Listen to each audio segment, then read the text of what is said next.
Yeah, the conversation this morning was entirely about, like, what makes a Soulsborne game a Soulsborne game, and should Sekiro be considered a Soulsborne game? And of course, I can't weigh in on that because I well, haven't played it. So. my contention was always that no, it's not a Soulsborne game. It is its own thing. And to be fair, Muffin won me over by the end of the conversation. Though I still ended it with the contention that I may play Sekiro and go, no, this still feels like a Souls game to me. In which case, I might renege on agreeing. But for the moment, I agree. I get it. Well, I have a sneaking suspicion that once you start playing it, you will probably agree with me. It's like this is probably. Or I'll fall back on the porn defense and just say I know a Souls game when I see one, and Sekiro might be a Souls game. I know the porn. I know porn when I see it, and Sekiro is porn. Japanese. Okay, so we're talking about porn games now? Okay, great. Let's go. Not that I have any experience with that. No. So welcome to the podcast, everybody. They don't know that I'm recording yet, but I am recording now. This is the... I'm okay with that. This is the third time. No. It doesn't have to be a format. Okay. Well, welcome to episode 2 of us discussing whatever we want today. This is the podcast where we talk about whenever and whatever we want, particularly trying this new format of flying by the seat of our pants. So far, so good, except apparently for the second episode in a row, we are going to talk about Soulsborne games. Because there's so much to talk about. Yeah, there really is. I am your enigmatic host. Toast, pronouns he, him. Hello. Introduce yourselves, friends. You first. Well, I'm still not a muffin, but my pronouns are also he and him, and I'm simply serving his role mostly as a recorder tonight. Well, not really. I talk. I have opinions. I'm romantic undead, he, him, and I'm the creepy zombie type of undead, not the fancy vampire type. Those guys are losers. There's fancy vampire type zombies? No. No. They hear romantic undead and they think I'm like Lestat or something. Like, no, it's okay. Supposed to be a contradiction. Let's back up then and really set the standard and say that Roman is the hollow of the group, Muffin is the beast of the group, and I will lovingly sit in the middle and go with unkindled, because Dark Souls 3 it does hold a very special place in my heart. So, points of order. I never beat Bloodborne, so you have to be the beast. I have to be the unkindled. Oh my god! What is the term in? What? Huh? What? Muffin, don't have a meltdown on camera. Come on, are you talking about Dark Souls 1? What is the term? No, it's got to be from Sekiro. It is. It's the term for like. Oh no, I don't remember. Not Shinobi. Shogunate or something, or like. No, it's what he. Oh, it's what Sekiro is called by the young emperor. Like, I mean, it's his wolf is what they refer to him as wolf. Sekiro's was found as a child by the body of a dead wolf, apparently. But there's a term for him. Oh my god, I'm looking this up on my phone because this is gonna kill me. What were you called in Demon Souls? Because I didn't play Demon Souls. It was still hollowed. No. Because you were hollow in 1 and 2, right? And then 3 was unkindled. Yeah. Or something else in 2. It is Shinobi. Okay. Unhollow. Shinobi. Okay, that's fine. Whew. I said the word a minute ago, but I wasn't sure that was it. Shinobi is not specific to like. No, but that's what he is in Sekiro. So if we're gonna assign everybody names from soft lore, the only one I've beaten is Sekiro. Appropriation. Well, then don't want to get canceled already. Though. Like, then you could call me. And I think ninja. Well, that's kind of what he is. Monster. No, I know, but it's because hollow and unkindled and beast those are all like monsters. It denotes the monstrous qualifications of the player character in those games. Shinobi is just Japanese ninja. I think the Souls of Cinder would be unhappy with that being called monsters bit. They're a monster. Of course they are. They're a ashen creature that needs to sup on souls to survive. I mean, that qualifies as monster, I think. Sup. Sup. It's like a really just got this like big gold gum just. Kind of. Is that what you do? I mean, I don't know. How do they? They just like merge into his body? I don't know. How do you pick up souls? I mean, if you're gonna drink a soul, I imagine you're gonna shotgun that shit, right? It's like pah! I feel like souls probably taste like raw eggs. Like it can't be good, right? I mean, they appear to be gaseous, so you have to like breathe them in somehow, perhaps. It's like Muffin's vaping, but like reverse vaping. Yeah, but like hey, like the smoke would have like a molasses like quality to it. I feel like it's smoke, but it's like it's gummy. I don't know. That's so it's like fog machine vapor. Maybe, or even worse than that. But I get what you're saying, though. Like that always felt like really densely and grossly thick to me. Anytime that I was at a quality. And they were really fond of it at my public school where I was when I grew up. Like anytime there was any kind of an event, like the school owned a fog machine, and by God, they used that fucker. And like I was in the band, so we were always close to the fog machine, and I'm sitting there trying to play my saxophone, and every time I breathe in, it's like, ah! Anyway, so this is the podcast where we talk about whenever and whatever we want, right? Apparently, we want to talk about fog machines. Well, no. Well, today I'm incredibly interested because just before we started recording, and I don't actually know if Muffin caught this or not, but I'll restate it just in case.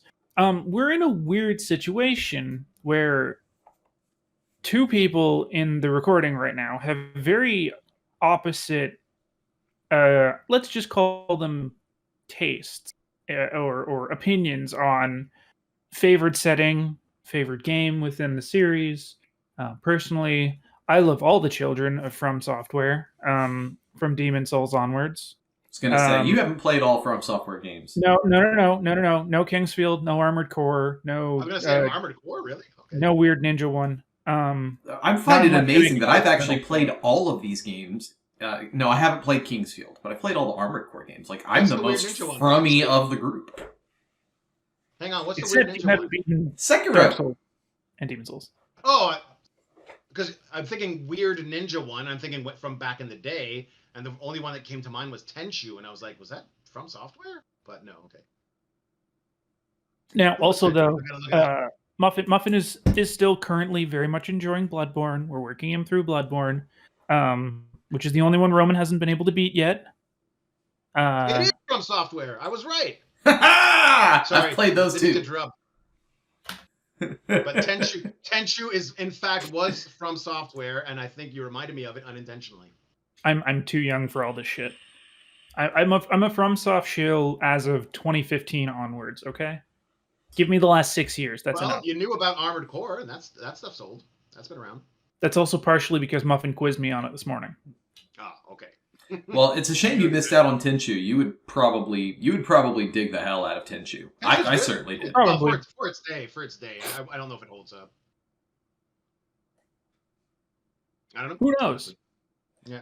Anyway, go ahead, Toast. Sorry, but I interrupted you. Yeah, sorry about that. No, I mean, I think the only appropriate way then to start this and to try and, if we're going to try and bridge the conversation slightly, is seeing as Roman's the only one who wasn't part of the conversation this morning, he's got to tell us a little bit about his view on the series, favorite game, whatnot, and then we can start to dissect it a little bit and try and put you at odds with Muffin, and see if we can understand the differences in your brain chemistry, as to why Roman likes Dark Souls while Muffin likes Bloodborne and Sekiro. So I will continue to assert that Muffin's favorite one is Bloodborne. I will continue to be wrong, but I don't care because the universe believes that I'm right. Well, so I'll actually say you may not be wrong. Sekiro is the only one I've beaten, but again, I don't consider it a Soulsborne game. It's its own thing. If I were to look at the Soulsborne games, Bloodborne is my favorite. Fair enough. All right, Roman, take it away. And I'm not here to dissuade you of that opinion, obviously. It's just what's odd for me is because No, actually, it's more to understand my own mentality, actually, because, like yourself, lots of people love Bloodborne and call it the best in the series. You're hardly alone in that judgment. And for whatever reason, and I was talking about it with Toast a bit earlier, it doesn't grab me. And I've tried playing it earnestly like 3 times, and it just doesn't do it for me. And I partly believe, and I don't know how true this is, I partly believe it's the setting. So I tend not to enjoy entertainment of any fashion that is set in a pre-industrial Victorian England setting, generally. Which is weird to me because I can't think of a reason as to why. That setting just doesn't appeal to me. So you don't like steampunk or anything? I talked about that, right? I said that. Strangely enough, I don't hate steampunk. It's not my favorite subgenre by any means, but I don't have a distaste for it. I don't have a distaste for Victorian style either. It's just I have a hard time getting absorbed into that setting. So if we were to break that down then, and I just want to say for clarification then, steampunk being more industrial would probably be the slightly earlier of the two settings, right? Like Victorian era. So when we talk about Victorian era in terms of Bloodborne, we're talking like Gothic. The beginning of the Industrial Revolution. Yeah, but Gothic comes later. Gothic is like a little bit. Gothic is a revisional, not a revision, a calling back to pre-medieval or old medieval style and use, but it actually took place in England in, I believe, the 19th century was when the actual movement happened. I'm not a historian, but I'll take your word for it. Well, I mean, when was Frankenstein published? 1800s. There you go. It was 19th century. I got to look. Yes, no, I'm not disputing what you're saying. I know. I know. It too directly because I don't know for a fact. I find that strange that that's one of the things that you've picked up on about Bloodborne that doesn't make it click for you. 1880. Because here's the thing though, Muffin. I'm not sure that that's it. The Victorian thing is that's just like the visual aesthetic in part. Certainly not even close to the whole of the aesthetic. It's more about that sort of cosmic horror, Lovecraftian sort of, eyeballs and mouths everywhere kind of look. So, and that's the thing. And the reason I say it like that is because it's the only, in my eyes, appreciable difference thematically between Bloodborne and Dark Souls, because I love Dark Souls. So why don't I love Bloodborne? And the only thing I can think of that's different is the setting. So that's my conclusion. I might be wrong. There might be something else that I'm not getting. But what that is eludes me. I don't know what it is. Fantasy versus cosmic horror. Somewhat. Makes sense. So the more could it be maybe more because it's like, quote, realistic? Well, I don't know how true-ish that is. Are there really magical attacks in Bloodborne? I mean, you've got your gun and your weapon, but there are, but there aren't. It's a toned down sense of there's only like 5 or 6 items that you can use that effectively do magic.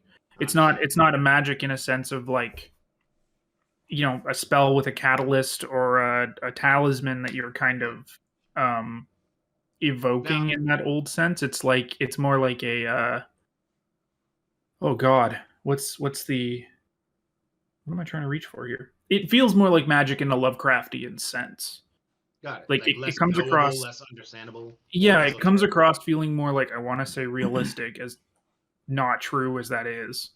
But yeah, it's less fantasy magic. It feels more gritty.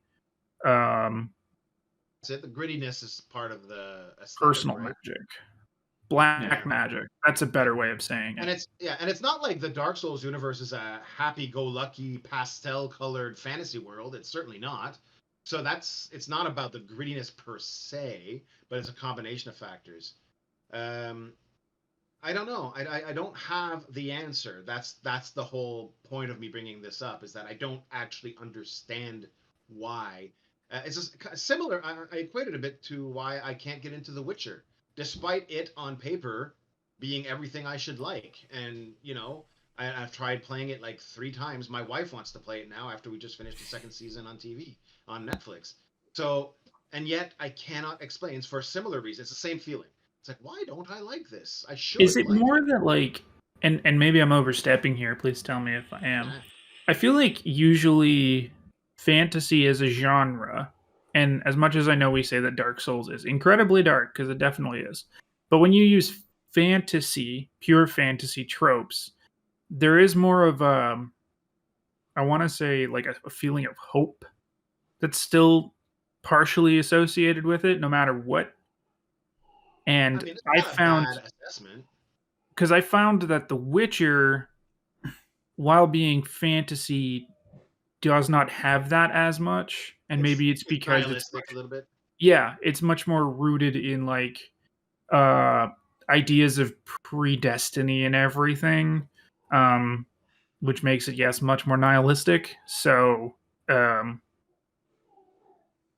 maybe that's what's causing the disconnect.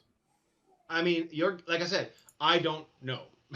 So it's a fair guess, and I certainly wouldn't discount it. But it's just one of those things that just like it's like an itch in my brain. It's like, why don't I like this? I don't understand. Like, I should like this. We could ask the opposite question to Muffin too, and say why do you want to finish Bloodborne over any of the other Souls games as your first choice? And that's probably because I really dig the Lovecraftian vibe of it. I've as I said this morning, anything that has that cosmic horror feel for it is going to capture my interest. Like, I just recently finished reading a book called The Fisherman by John Langan that is like a fairly, just published in the past couple of years, and it's just one of the best examples of modern sort of cosmic horror that I've ever read. And it just captured me and held me, and I loved it. That's my, I don't know, I just love it. So that would probably be why, is the aesthetic of the thing. It's the opposite reason from me, essentially. I think that's fair to say. Yeah. Like the aesthetic, the setting appeals to you more than it does to me. With the difference being that I don't fully understand why it doesn't appeal to me. It just doesn't. Yeah, but it could also be wrapped up in any number of things, right? Because the big difference between the two sets of games is not only the setting, but the setting is also impacting the mechanical setup and the way that the story progresses. Because, while yes, you're progressing through a story in Dark Souls, there is definitely, it's definitely easier. Oh God. I don't think it's necessarily easier to grasp in Bloodborne, because Bloodborne gets super duper weird a lot faster. But it's gotten pretty weird. It's gonna get weirder. So like maybe that's also all part of it, right? Because the Victorian era and the faster combat and the reliance on firearms over shields, it might just all kind of bring you to that situation of just like, you just don't like that, versus Dark Souls, where fantasy setting, typical combat. Yeah. I don't know. Roman, which Witcher have you tried to play? Well, I've tried to play all of them, but 3 is the one that flummoxes me the most. I've not finished any of them. But 3 is the one, because it's obviously, for reasons we all know, it's the most highly acclaimed one. And, everyone whose opinions I respect loves this game. Mm-hmm. And again, as I said, on paper, it has all the elements of games that I have historically very much liked. Yeah. And yet, I cannot seem to get it. But while we were talking, one thought did occur to me. So I am the type of player in fantasy and role-playing games where I self-insert. I will create a character that to an extent resembles me. Not one-to-one necessarily, but that I can, like, it's my avatar. I insert myself into the game. Now in Witcher you can't do that. You play as Geralt. You are not your own character. Now Geralt. Salt. That's a hard G. Did I not say Geralt? You said Geralt. Yeah. Oh my God! I am so sorry. Geralt. I should know better. I know better than that. New nickname for Tim right there.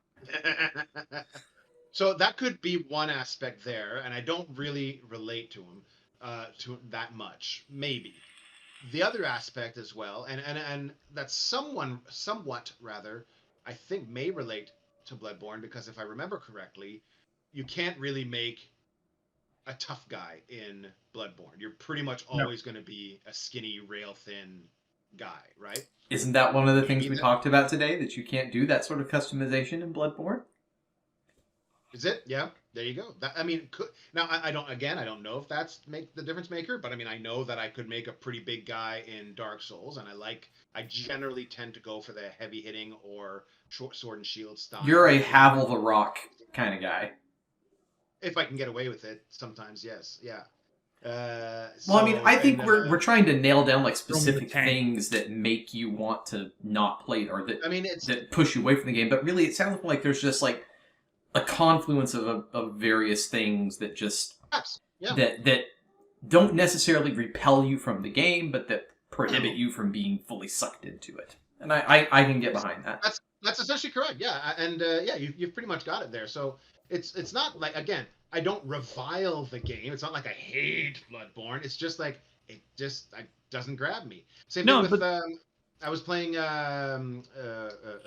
Nier Automata on Xbox the other day, and same type of thing. I couldn't relate to the characters. I get what they were going for. I found the narrative where it was going intriguing, but in the end, I found the main characters, and I know what they were going for. Like, I understand what angle they were going with, but it was just I couldn't relate.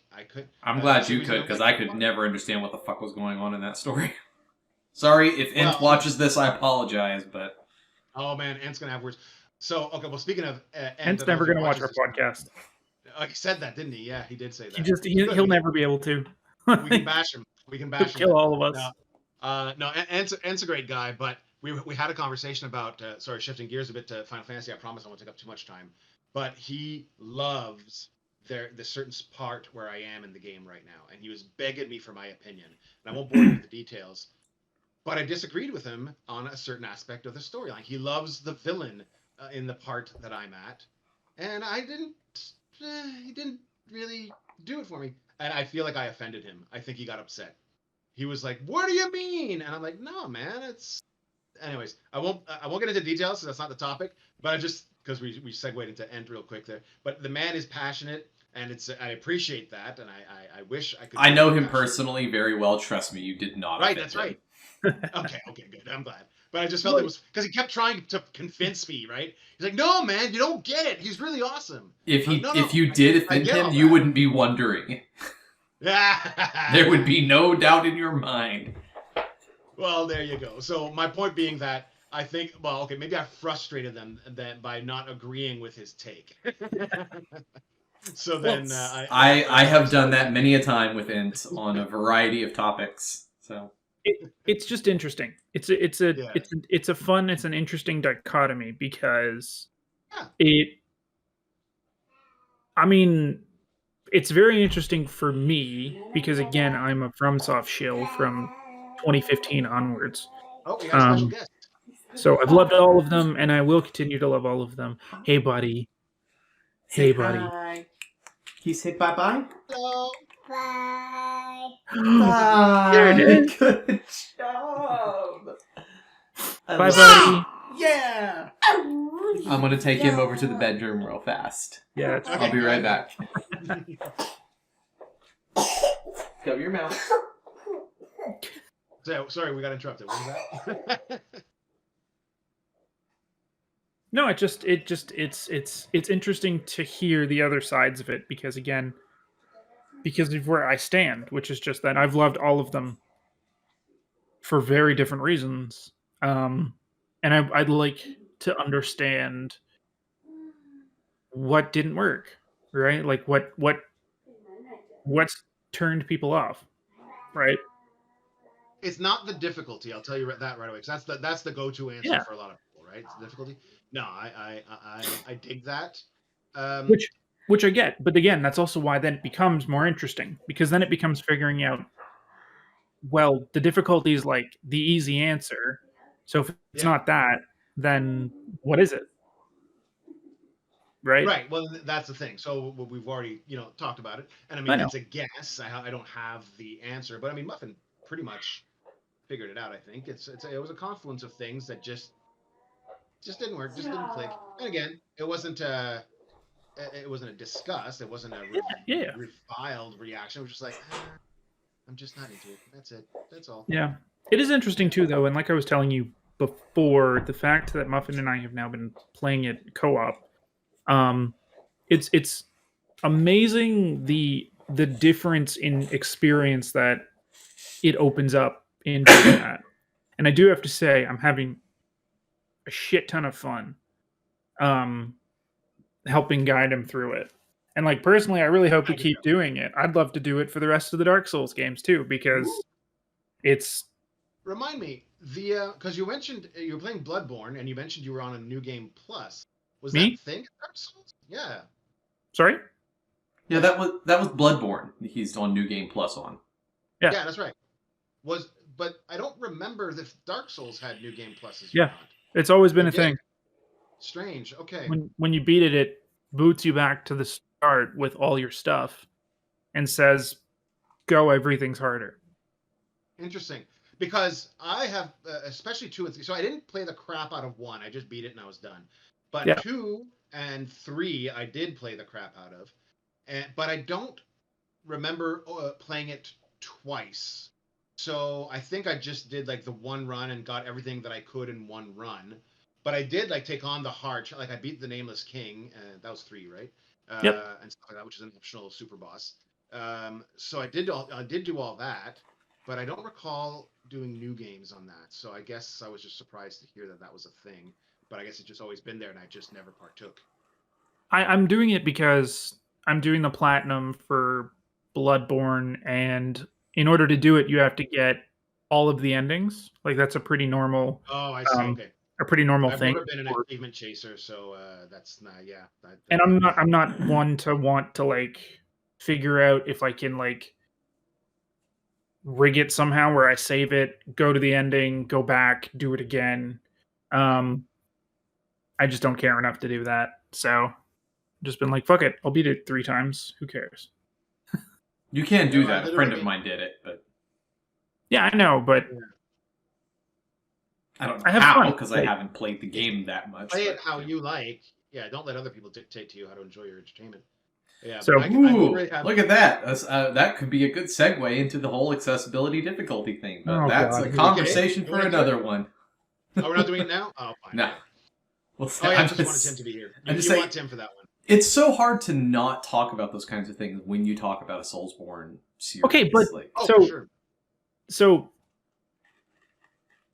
let's then like we did this morning, we'll skirt around it and basically say, like, I still don't get the discourse. Like, okay, that's not true, because I do, but I still don't. I don't know why people care. Like, I understand, and Muffin, you brought this point up this morning, that creating a more accessible difficulty setting opens up their audience, which I've seen brought up tons of times and makes total sense from a capitalist perspective in terms of wanting to sell the most copies and exposing the most people to it, and even altruistically letting more people have the experience of getting to the end of one of the games. I get that. That's not bad. But at the same time, the game is the game. Is the game. Right? Like, the game is the game. Okay. They make it the way that they make it, and if you want it, if you have difficulty with it, you either bring other people into your game to help,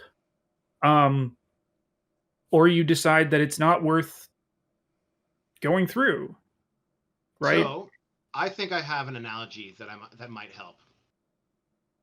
So, I think what you're talking about here, Toast, is authorial intent, right? The game was designed to be hard, in your opinion. It's not. Right? No, because that's implying an intent from. I don't.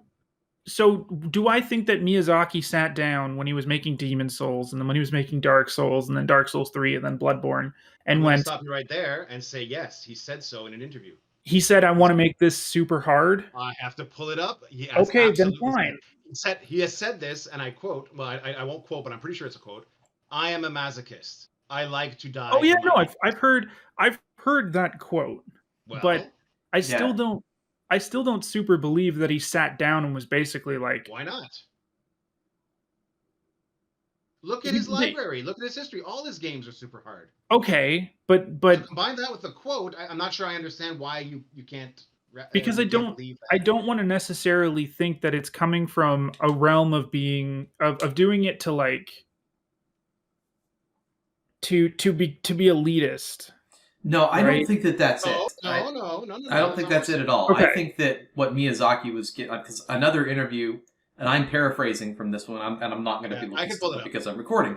There's another interview where he talked about like when it comes to the Souls games and Elden Ring. This was actually an Elden Ring interview. He said, "I want to make games that I like to play." Oh. That's paraphrasing. That's basically what he said. But so the Souls games represent what he wants out of a game, which means he wants a game that's going to challenge him and punish him if you make a stupid mistake. Or even not a stupid mistake, just a slip. You know, if you're not on the ball, you're going to die. That's what he wants out of a game. That doesn't mean that he's doing it because he thinks other people should be better at the game than he is or as good as he is. It's just, this is what he wants. So, I understand that you don't necessarily agree that that's the intent of the game, despite what the author has said. But let me try something. Hang on, wait. Let me try something else. Yes. Let's talk about, I don't know, a depressing movie. I won't name a specific movie. A movie with a sad ending. And people Old Yeller. Like that. Fine, we'll use Old Yeller. Why not? It's a Disney movie, so I'm sure this argument's been made about. I'd like Old Yeller a lot more if the dog didn't die at the end.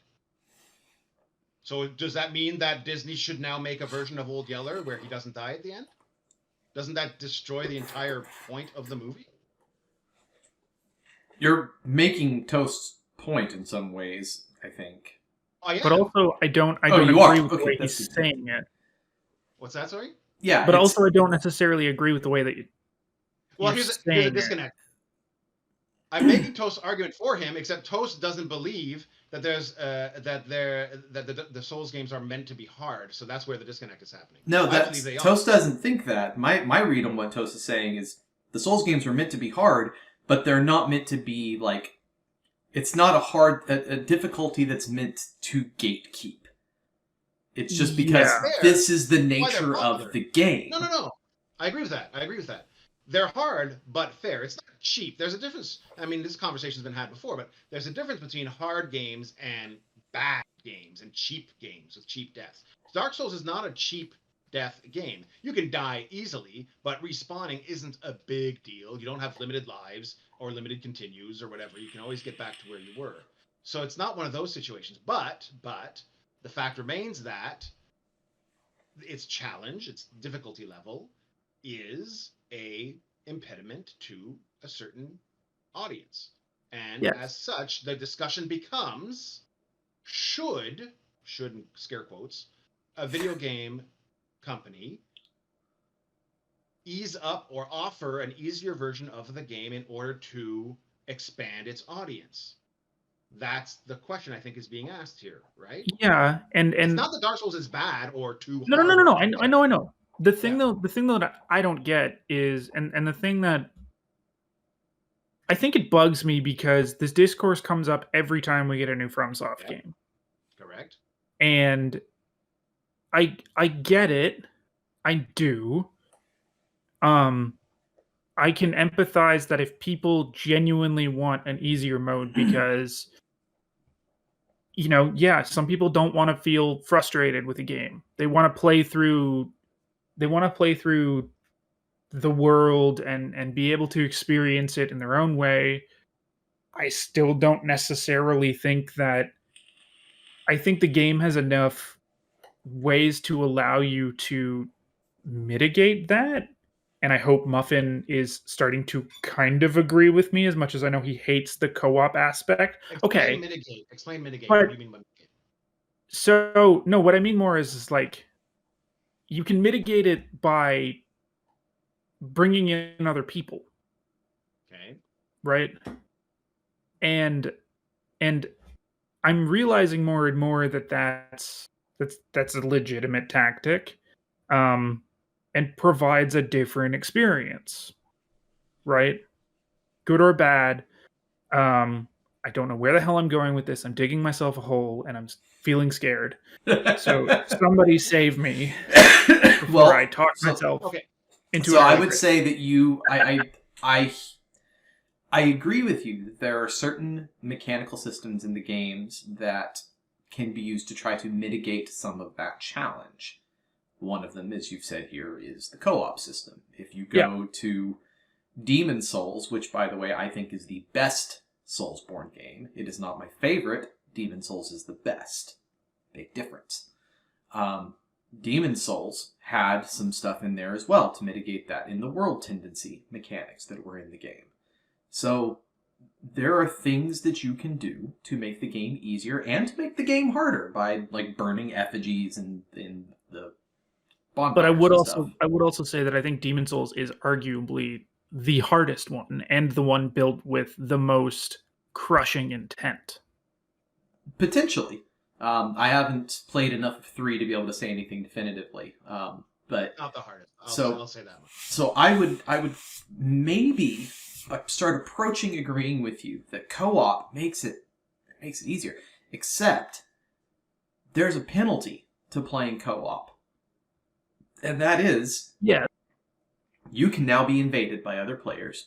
Yeah. You can be invaded by the Get Good Mafia who want nothing more than to come in and find you and do their little jig and, I'm going to let you hit me 2 times and wham! And you're dead. And then they do whatever and disappear as you die and lose all your souls. It's true. I'd say, like, the co-op system puts you in this trade-off scenario where, like, sure, maybe it can swing easier, but then all of a sudden, without any sort of, indicator that it's about to happen, except for that, big sign appears that says, you've been invaded. Like, oh, fuck. So, that's invaded by Mom Slayer 69420. And he's some asshole without armor with, like, a giant freaking club. Yeah, exactly. And so no, the co-op system does not mitigate the difficulty. And in fact, as I recall, I seem to remember reading at one point that some of the Souls games, when you are playing co-op, actually become harder to compensate for some of that. Like Bloodborne does that by having the sinister bell-ringing woman that, if you don't find her and kill her, all the enemies you kill just respawn. Well, no. That's a mechanic of where we are right now. That's not a normal thing. That's specifically one area in the game where you're at.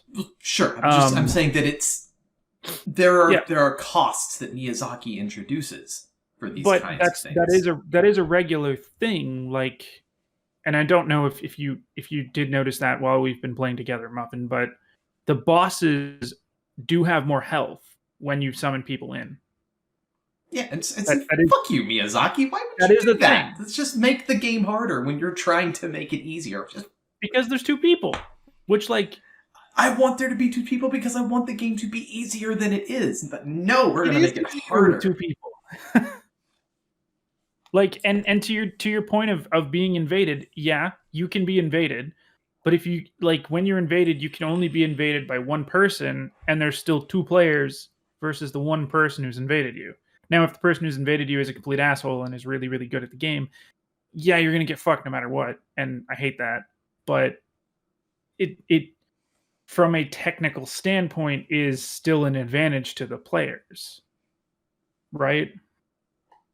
I mean, don't. Sure, it's advantages, but it's not fundamentally, sort of changing the way the game plays to make it more accessible at that point. I think we should mention here that the multiplayer system is not incredibly intuitive. No, it's hot garbage. So that's going to be an impediment to some people. I mean, I remember I play Monster Hunter, and I remember when Monster Hunter World came out, people whined about how unintuitive multiplayer was in that game. That's a game built around multiplayer, and I'm thinking to myself, bitch, I played Dark Souls. This is fun. Yeah. So I see where you're coming from, Toast, and this is what I mean. I am the dirty centrist of the Discord server, right? I see both sides of this argument, and I kind of always keep coming back to the idea that it's authorial, rights here, that this is the game they want to make, and if you don't want to interact with that game on the terms by which they have created it, then don't interact with it. Sure, and then that also kind of puts you sort of in the same direction as the get good crowd. Even if you don't agree with that mentality, that's the sort of the side of that argument. There are lots of different arguments you can make in favor of. Fuck it, this is the game. Play the game. And then there's the other side, which is where I personally sit. It's like, but what if the act of playing that game isn't fun anymore? And that's is that Miyazaki's problem? No. He's making his money no matter what, and the people who are playing the game's loving it, and that's great. But for someone like me who plays the game and it's like, this is not fun at all. There's a sense of accomplishment. Sure, yes, I beat the boss. I beat Father Gascoigne on the first fucking try. Great. But it wasn't fun to do. Yep. Here's the question I have. It's like running a marathon or something at the end of it. Right. So my question for you is, and this is going to sound inflammatory. I'm not trying to rile you. I'm just, as a philosophical exercise, are you owed fun? If I spend $60 on a game, yes. Okay. But if I spend $10 on a game, yes. But Muffin. Hey, that's a good point. That's the point I wanted to raise. Is it fun when I'm in there with you? Yes, but not because the game has become fun. Because Toast is fun. But the game is the game is facilitating. The game is the catalyst for your fun. So is Discord fun? No. It's on there. It's not fun. I really hope he doesn't watch this. No, I'm just kidding. He go kill you. Now he's gonna have to. So it's gonna tell him that we were ragging on him the whole time. We'll force him to watch his first podcast. The game becomes a medium through which I interact with someone with whom I have fun. But the game itself is not any more fun than it was before. I am having fun because I am playing with Toast, and Toast is making me laugh. I'm making Toast laugh, and we're commiserating about the bullshit that I'm experiencing. But that's the thing. Absolutely. I'm still experiencing bullshit, and I'm not happy about it. But I'm happy to be playing a game with somebody else. So I get that. So I'm trying to think of an example though where like you couldn't because then again it becomes the facilitator of the social experience, right? And the enjoyment becomes the social experience. The thing is just the conduit through which the social experience is happening. And I'm trying to think of an example of a terrible game that basically does that. Bloodborne. What? I said Bloodborne. No, because I don't agree. Because I think it's a very good game. It is a very good game. There's plenty of examples of of YouTubers, streamers, or whatever playing bad games intentionally just to like rip at it, or you see it in movies too, like Mystery Science Theater or whatever else. So there's absolutely enjoyment to be had, in ripping into something horrible, as a what's the term I'm looking for? Like an expression of not catalyst. What's the word I'm looking for? Conduit. No. A release of emotions is a word for it. Catharsis? Catharsis. Thank you. That's it. Thank you. That's why we're a good team. That's right. Yeah. So yeah, there's a catharsis to be had in commiserating with other people who agree, hey, this thing is bad, isn't it? Look how bad it is. Let's point out all the bad things that are happening right now.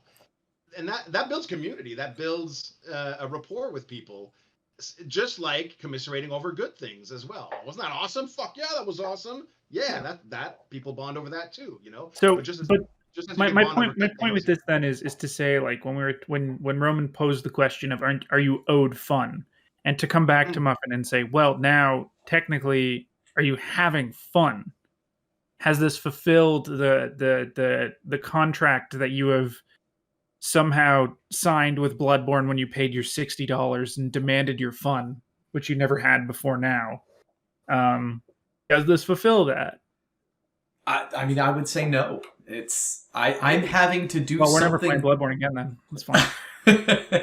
Walking away. I would say that, again, it's become the medium through which I am having fun, but it is not the source of the fun. You are the source of the fun at that point. Oh, thank you. And it's just, am I owed fun by the game? If I've spent money on it, then sure. But then why are we going to still really play it? Even then, I would say no. You're not owed. You're not owed anything. You paid your money. Like people may love or hate Dave Chappelle. I don't know, but he has a line in one of his stand-ups where he talks about getting booed in front of a crowd, and they're all saying, "We want our money back," and he goes, "Ladies and gentlemen, please hear me. You will never get your fucking money back. I never said this shit would be good. I'm like Evel Knievel. I get paid for the attempt." So no. Am I owed fun even if I spend the game? No. Technically, absolutely not. And I would never really defend that position. But for my emotional reaction, like, yeah, I spent $60 on this game. I should be having fun with it. Now, the thing, though, with Soulsborne games is that you know what you're getting into at this point when you buy them. Should, at least. There's almost... I can't imagine there's anybody who could walk into a game store, call themselves, a quote-unquote gamer, however gross that might be these days, go into a GameStop or an EB Games or whatever and look at Dark Souls 3 and not know what that is. So, you know what you're getting into. Don't buy it if you don't want that experience. But then you've got people like me that are like, I want the experience, but I don't want it to crush my will to live every time I play it. What part, when you say you want the experience, what's that experience exactly? Because someone argued the experience is dread, and the difficulty ties into that dread. If it's not hard, then it's not dreadful. Yeah, and for me, the experience that I'm after is not the dread. It's the sense of exploration. It's the wonder when you walk into one of these new spaces. It's being curious about what's around the next corner. Not terrified of what's around the corner, but what's the next thing I'm going to find? That's an item over there. I wonder what new piece of lore I'm going to get when I pick that item up. I beat this boss, and now do I want to make this item or this item? Which one of these is going to give me a cooler piece of lore? Do I think stuff like that is what I want? Yeah. So basically, what we got to do is Muffin needs to get to the point where he's confident enough and comfortable enough to not be scared. And I know I'm going to sound terrible when I say this, but effectively we have to make Muffin get good in order for him to enjoy the games the way he wants. Title screen. Gotta get good. No. But seriously, no, but I see where you're coming from. I get it. Like it's very much the experience that you're talking about is the experience that I have when I play those games, so and it's. Go ahead, Roman. Yeah, I'm going to make a comparison that gets made a lot when it comes to Dark Souls, and I already brought it up briefly a second ago, and that's Monster Hunter. Dark Souls and Monster Hunter get compared a lot because they have similar mechanical tropes, I'll call them, where your character is not particularly nimble or agile. I mean, they're powerful, obviously. It's still a power fantasy, but you get stuck in animations, and if you strike at the wrong time, you're gonna get wrecked. And so, it's got similar aspects. But like Monster Hunter, Dark Souls also has an aspect where, as you get more comfortable with the mechanics, you start getting better without your character having actually experienced any stat growth per se. And yes, there are better weapons as you go, and as numbers do go up, but your character itself doesn't level up per se, at least not Monster Hunter. And it's less to do about the equipment and more to do about the player's own skill. And a meme that goes around in the Monster Hunter circles is, my character didn't level up, I did. And that's pretty satisfying, I would say you did. I think you became desensitized to it. So can I make an analogy that I think that Toast will really appreciate here from my perspective of why I feel this way. Yeah, go ahead. This will really connect, I think, with something that he and I have experienced together fairly recently. What was that movie? Black Mountainside? Yeah. Oh, okay. Mm-hmm. Okay, so here on the Discord server, for those who may not be aware, on Monday nights sometimes we watch horror movies together. We've watched quite a few at this point, and the one we recently watched was called Black Mountainside. It is a Canadian indie horror movie that is pretty darn good. Now, there is a scene in that movie, not going to spoil anything, where there was a certain amount of body horror. And I immediately, every inch of my body tightened up. I knew it was coming, and I shut my eyes. I'm not going to watch that. I don't need that shit in my life.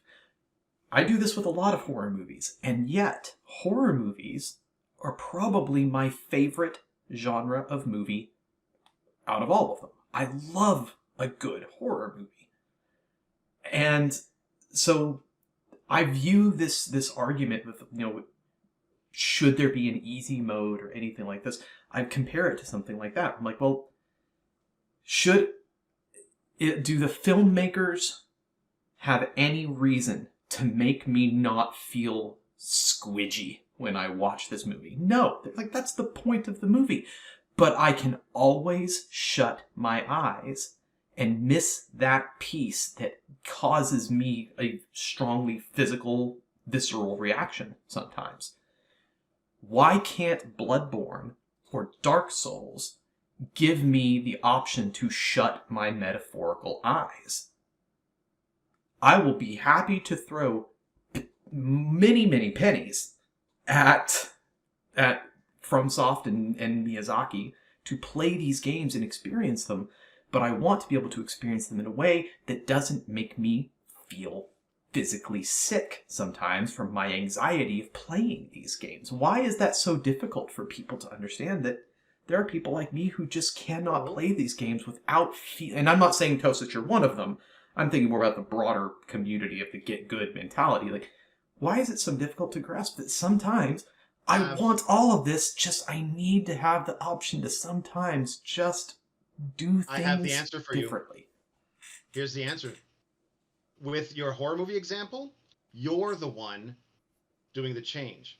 You're not asking the filmmaker to do anything at all. You're the one closing your eyes. With the game, the analogy doesn't work because you're not asking. You're not the one doing anything. You're asking no. to do something. Roman, you're incorrect. Oh? I actually think that Muffin's illustration... Sorry, first off, you did hit the nail on the head in that the deviation is that in closing your eyes, Muffin is able to control the experience. Yes. And potentially, okay, yeah, maybe you can say, oh, he's robbed himself the experience that the filmmaker wants, but that doesn't matter. That does not matter. But in the Bloodborne example, he's doing the same thing by summoning me. Well, I get that that's your argument, and I suspected you might go there. I don't think that's the complete answer because evidently Muffin's not satisfied with that. He doesn't find that sufficient. Not fully. So that's my point. So maybe after he beats it. But to go back to what I was saying, though, when Muffin closes his eyes, he's not asking anything of the filmmaker. That's all him. That's him making the decision, I don't want to watch this. The filmmaker doesn't have to do jack shit. But in asking a game developer to add an easy mode, well, that's a whole shit ton of work they got to do. They got to add a whole different mode to a game. And, well, that's easy. True. It's easy. Oh, really? Oh, really, Muffin? Tell us how. Tell us how easy it is. It's just like toning down the numbers? Is that all it takes? It's that simple? Yeah. It's not that simple, Muffin. Oh, man. Absolutely you got any game is. developers watching this, I'm going to rip your head off. I mean, it's not that simple. Yeah, it is. When you say that, there is, say this boss has 10,000 hit points. If you reduce that to, let's go with really extreme, 10 hit points, you hit it one time and it's dead. That is a stupidly simple thing to do. Because the size of that bar is determined by an integer in the game. You just change the integer. So, okay. How about, though, this is a boss that when you get him to half health, he transforms. So, but now you've got him down to 10 health. You hit him once, but then suddenly there's a programming conflict where, oh, well, I've hit half, so I need to transform now. Oh, but I'm also dead. Oh, no! Game explodes. Trivial. Not how that works. Still trivial.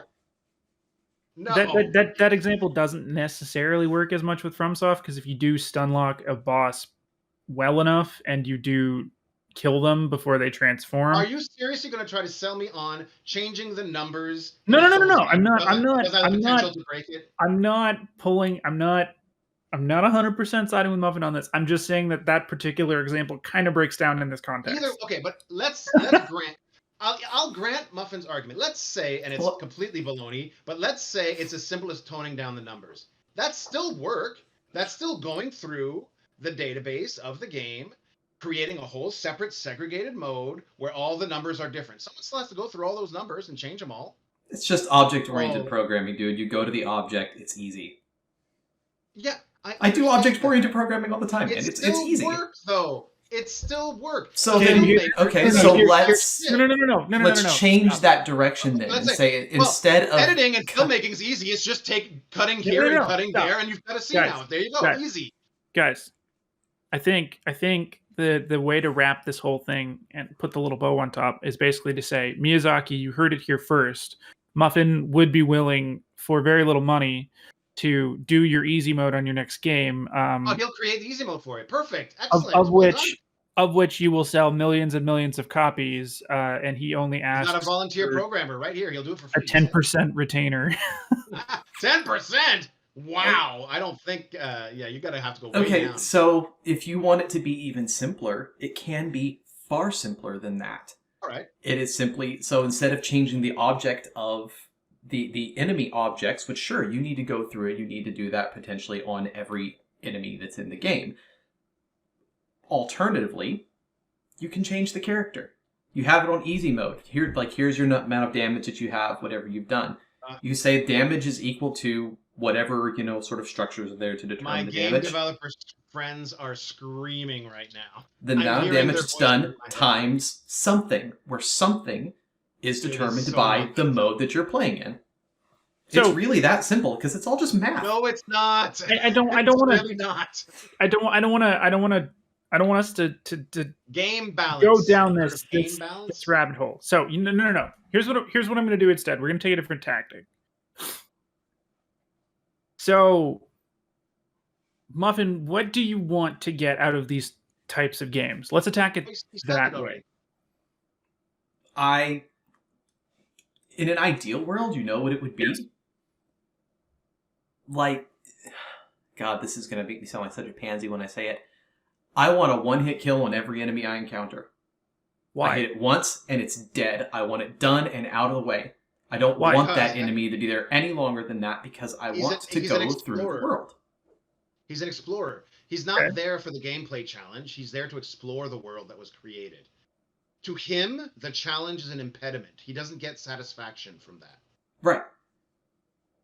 That's why I've never beaten a Soulsborne game, and it's why I'm so amazed still that I ever beat Sekiro, because Sekiro is so fucking hard. But it's not about the challenge. I've never cared about the challenge. It's not fun for him. It's like when I first heard about Demon Souls, like it was in some magazine that I picked up one day. No, I got it in the mail or something. I can't remember exactly what it was. But I was living in San Marcos, Texas, doing my master's, and I got this in the mail, and I was like, wow, like ignoring all the stuff that this magazine is saying about the crushing difficulty of this game, like the world building and the lore and the aesthetic, like, this speaks to me in so many ways. I can play this despite the difficulty. I'm good at games. I've played hard games. I can do this. And that night, my wife and I got into my car. We drove to Buda, Texas, to a GameStop. Got there 5 minutes before they closed, picked up the only copy of Demon Souls they had, brought it back, installed it, played it that night, died in the first 5 minutes, and I was like, oh fuck, what have I done to myself? Now, but here's the thing, I gotta stop you there for a second, Mom. You read in the magazine that it was hard. Did that not give you pause? Or were you just overestimating your skills? It did. Because I played Sekiro. I can play hard games and beat hard games. So, like, sure, this is not going to be a problem for me. But as it turns out, there's something about the difficulty of the games and the way they play that is a barrier to me. It's not a barrier to entry, apparently, because I've played all of them. But it is absolutely a barrier to completion. Again, but I still find it, is that Miyazaki's fault? Does he owe me the ability to complete the game? Absolutely not. We've made our transaction. I gave him my $60. He gave me a piece of plastic with some code on it. That's the transaction. I still find it weird, though, and maybe this is the disconnect between you and I necessarily, because I also love going into these games for the world building and seeing the world and seeing all of that stuff. I view the achievement of needing to beat the things as my payment for seeing more of this stuff. So I agree with you, Toast, but I sympathize with and I do too. Right? Because the payment for seeing more of that stuff was the $60 I put in. Well, but that's where we disagree. So yeah. The thing that I would want is to try and either hopefully get you to believe in some point where we can either get you to a point where you can start to enjoy it, which I don't know if we ever can. That's probably not true. Or at least help you to partially experience it by having me just help you get through it. I don't know. So here's the thing. Here's a question for you, Muffin. I think I already know the answer to this, but I'm going to ask it anyway. This became a very muffin-oriented conversation. It's interesting. We started with me, and it's fine. I'm not complaining. I'm just like, I like that all these questions are being directed at me. It gives me time to think about it. But this is what's fun about this, is that essentially what we're doing here is we are exploring each other's psychology via games, via the medium of the games that we enjoy. So that's kind of fascinating, in my opinion. But it might actually speak a lot to my general psyche and personality. I believe the way does. I play these things. I believe it does, and that's not a bad thing at all. There's a reason that I guess that this, like, I picked I Am Not a Muffin because some of my friends in Canada, anytime they'd be like, "Oh, muffin" to me. Really? That's and I am not a muffin, and that's how. That's the first time you've explained that, because we've asked you about that before, and you've never explained it before. I am not a muffin, but I am. Roman, ask a question, because I have a point after. We gotta wrap. Yeah, okay. ask me the question. Write it down, Toast. I'm gonna forget it. Would you get the same satisfaction from a Let's Play on YouTube? And if I believe the answer is probably no, but if no, why not? Or if yes? 100%. 100% yes or no? Mm-hmm. 100% yes. I would get the same enjoyment. So an example that I can give for a game that I have watched all the Let's Play through because I knew, like, I will never play this game, but I'm curious to see what's up. Five Nights at Freddy's. I have no fucking desire to play Jump Scare the video game. But as it turns out, that game has a lot of lore behind it. And the lore has become fucking stupid and bonkers over the years. But, like, playing... I would never play it, but I watched Markiplier actually play the first Five Nights at Freddy's, and I watched everything that he did of it, including like the specials where he's trying to gain more and more information about what's going on. That led me down the rabbit hole of watching the Game Theorists and watching all of their FNAF stuff that they do, and I love it. It's just because I'm getting to experience this story and I'm getting to see someone else play it. Because it's Let's Play is literally like if I sat beside Toast on his couch and said, dude, play Bloodborne. I want to see this thing played from your perspective, the way you do it. Someone who can play this in a way that I can't, and in a way that also means I don't have to experience that anxiety. Because that's the barrier for me, is my constant anxiety when I'm playing a game like this of like, I barely made it through that fight. The next one is coming up around the corner, and it's just this constant building sensation of fuck, until the fuck gives out. That's fascinating. So I want to say real quick, you surprised me with that answer, because I was expecting no. I was expecting the opposite answer. You surprised me with that. Yeah. And that's the thing. So if I want to, I can make sure I can just not give Miyazaki my money, and I can just watch all the playthroughs of Dark Souls and Demon Souls and Bloodborne and just... No. You're buying Elden Ring. We're playing Elden Ring. It's happening. I could just watch Toast stream Elden Ring on Twitch. Nope. I'm you're buying Elden Ring. I'm buying Elden Ring. well, that's great, and we'll play it together. But but it's no fun with me because I'm actually good, and I'll probably the center point needs to be Muffin beating it. Yeah, Toast needs someone to depend on him. Toast needs a puppy to follow him around. Well, as I said, Toast is my accessibility option for the pretty game much right now. So you had a point you wanted to make, Toast? Yeah, no, I still find it. I find it fascinating, and when Roman mentioned that we're exploring our psychology through the medium of games, or well, at least this time we're interrogating Muffin's psychology because of through the medium of games. To be fair. I'm still very much fascinated by the fact that you're drawn to mediums that seem to conflict heavily with some aspect of your personality. Yeah, we've talked about that before. Yeah. In this perspective, because of the fact that it's incredibly anxiety-inducing, and for some reason your body or your brain either doesn't seem to build a resilience to it, and even though you go in knowing that it's not going to match your expectation, you still try anyway, and then are disappointed when it doesn't fit. Not disappointed. That is disappointed implies that I have some expectation that it was going to be different than it was, and that is absolutely not the case. It was that way for Demon Souls, because I didn't know exactly what it meant when it said difficult. It's like, I've played many difficult games. I beat the original Contra with the number of lives that it gave you without using the Konami code. Like, I'm not bad at games. I know. I'm not saying you are. No. And I wasn't saying you were saying that I was. Trying to just make sure you defend your gamer cred just in case. No.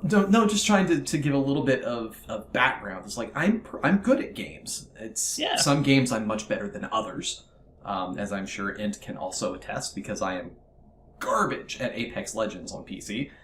But I know what I'm getting into now in a Souls game. I didn't then. I didn't know what that difficulty was going to be like, and there's something about the difficulty of a Souls game that really hurts me. Well, hurt is a strong word, but you know what I mean at this point. It makes you anxious. It frightens you, yes. So for what it's worth, without going into details about like my past of experiences in childhood and life and stuff, is I've had therapists tell me that some of the things that I do in that vein, because gaming is just one example of where I do this sort of stuff, they say it's because let me rephrase that. One therapist in particular once told me they suspect that it is probably me trying to exert control over the feelings that I experienced as a kid in a way that I couldn't then. So I can experience the horror and the anxiety and the stress, but when I need to, I can disengage from it and close my eyes, and I'm done. Yep. As an example. I empathize with that totally. I'm the same way. Yeah. So that's not to get too real or anything here. That's just it's okay. That's only as much as you're comfortable with, Yeah. So that's yeah. And I just it's not that I like anxiety. I don't. I hate anxiety-inducing experiences and stuff for the most time. So I can't believe I beat Sekiro because that is just painfully anxiety-inducing sometimes. But yeah, I don't know. There's just something about the Souls games and Bloodborne that I just really like. But it's not enough to get over the setting and the lore, not the gameplay. Yeah, just don't make me have an anxiety attack every time I try to play this game. Let me experience what you created, but let me experience it in a way that lets me actually experience what I can. So fair. Yeah. Now, Toast, I know you said only one question, but I do have a follow-up, which is, what do you get that feeling of euphoria when you do manage to overcome a difficult monster or something? Euphoria is a strong word. I do certainly feel like a real sense of accomplishment. You gotta pay EA for that. Yeah, Cleric Beast, there you go, that's what I was looking for. Fought the Cleric Beast in Bloodborne, died literally like 50 times. And it's the first boss that you encounter. And then when I finally beat it, like, I threw the controller in the air and like hollered and hooted and scared the hell out of my wife in the process of doing that. But it wasn't like euphoria. It was a sense of accomplishment, but it was more like, oh, thank Christ. And then go to Father Gascoigne, I don't know how you pronounce it. Gascoigne. It's French, it looks like, but and I am not francophone in the slightest. Gascoigne, is that Gascone or Gascoigne? Gascoigne. Yeah, there you go. Yeah. You and Toast had it. I did not. I beat him on the first try, and again, sense of accomplishment, but not in a good way. It's like, thank God that shit is over. So now I can do something else. Yeah. Yeah. So it's more like an exhaustive feeling rather than an empowering feeling. If I understand. I'm tired at the end of a long session of Bloodborne or Dark Souls or Sekiro. Like, I'm just... Yeah. Because I thought it was telling when you said euphoria is a strong word. Yeah, because when you said euphoria is a strong word, my immediate reaction was, is it? Because, I don't know, when I beat the Ruined King, I was feeling pretty euphoric after that. So, but you probably wouldn't have had the same reaction. You probably would have crumpled into your seat while I was whooping and hollering, jumping around. So that's interesting. Sink into my couch and just like, oh. Yeah. So that's telling right there. That's really fascinating. Yeah. Anyways. All right, my wife is bugging me, guys, so I think we're going to have to wrap it up here. That's all right. We've been on for a solid more than an hour now. So we're getting the right notes on everything. Well, that was a very, very interesting discussion. I'm sorry if we got too personal there for you, Muffin. Oh, I hope you're okay. Not at all. That's it. I apologize if I got a little too real for a moment there, talking about alluding to things. Very much past. Appreciated it. Yeah, like I said, as long as you're comfortable with it, we're here for it. Yeah. This was a fun conversation again, and I mean, we could probably keep having sessions that are dedicated to talking about the Soulsborne series in a variety of different ways because there's so much to talk about. But wait till we get into movies. We almost talked about that tonight too. I know. So, all right, so I guess we can end the podcast there. So thanks everybody. Yeah, thanks for listening. I hope you guys enjoyed it, and we'll talk to you soon. Bye. Bye.